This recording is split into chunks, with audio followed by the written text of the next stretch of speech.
अस्सलाम वालेकुम व्यूअर्स, मैं जाहिद तनोड़ी एडवोकेट। आप देख रहे हैं law and the lawyer.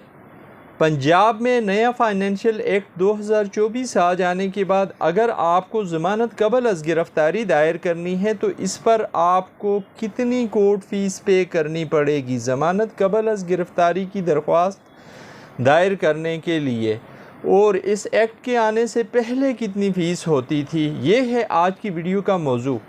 Viewers, ज़मानत कबल अज़ गिरफ़्तारी होती क्या है? ज़मानत कबल अज़ गिरफ़्तारी कहते हैं उस ज़मानत को जो कोई भी बंदा पुलिस के पास गिरफ़्तारी देने से पहले किसी एफ़आईआर में या पुलिस के गिरफ़्तार करने से पहले अदालत में आके अपने आप को सरेंडर करता है और अदालत से ये रिक्वेस्ट करता है कि उसे ज़मानत दी जाए। वो बंदा बेगुनाह है, उसके ख़िलाफ़ जो एफ़आईआर कटी गई है वो खिलाफ़ हक़ाइक़ है। अब ऐसी सूरत में जब कोई बंदा अदालत के सामने आके अपने आप को सरेंडर करता है तो फिर अदालत उस शख्स को ज़मानत दे देती है। इसको एड इंटरम बेल कहते हैं, जो ज़मानत दायर होने के साथ ही, दरख्वास्त देने के साथ ही अदालत उसको देती है।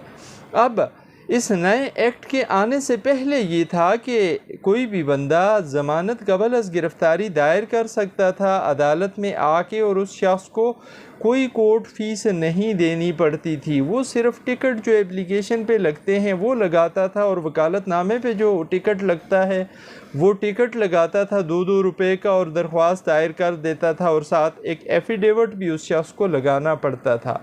लेकिन अब पंजाब में नया कानून आ जाने के बाद, पंजाब फाइनेंशियल एक्ट 2024 के आ जाने के बाद इस प्री अरेस्ट बेल या अबूरी ज़मानत पर भी टैक्स लगा दिया गया है। इस पर भी जो स्टाम्प ड्यूटी लगेगी वो 1000 रुपये का स्टाम्प पेपर होगा, जिसमें वकालतनामे की भी फ़ीस होगी। वैसे वकालतनामा 100 रुपये का अब कर दिया गया है कि किसी भी वकील का वकालतनामा जो पहले 2 रुपये का टिकट लगा के किसी पिटीशन के साथ लगाया जा सकता था, अब इस एक्ट के आ जाने के बाद वो भी 100 रुपये का हो गया है। कम अज़ कम 100 रुपये का वकालतनामा लगेगा प्लस 900 रुपये की स्टाम्प ड्यूटी लगेगी। इस तरह टोटल 1000 रुपये का स्टाम्प पेपर लेना पड़ेगा इस शख्स को जो ज़मानत कबल अज़ गिरफ़्तारी लगाने जा रहा है अदालत में, अदालत से रिलीफ़ लेने के लिए। ये शख्स अपने नाम का स्टाम्प पेपर अप्लाई करके अपनी उस दरख्वास्त फार्म के साथ लगाएगा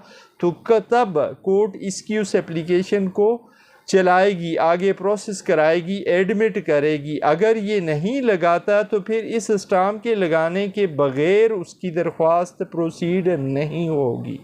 तो अब ये पंजाब फाइनेंशियल एक्ट 2024 के आ जाने के बाद और पंजाब में इसके नाफिज हो जाने के बाद अब ये लाजमी हो गया है कि कोई भी शख्स अगर अदालत में ज़मानत कबल अज़ गिरफ़्तारी दायर करता है तो वो अपनी ज़मानत कबल अज़ गिरफ़्तारी के साथ 1000 रुपये का स्टाम्प पेपर लेकर बैंक ऑफ पंजाब से लाजमी लगाएगा।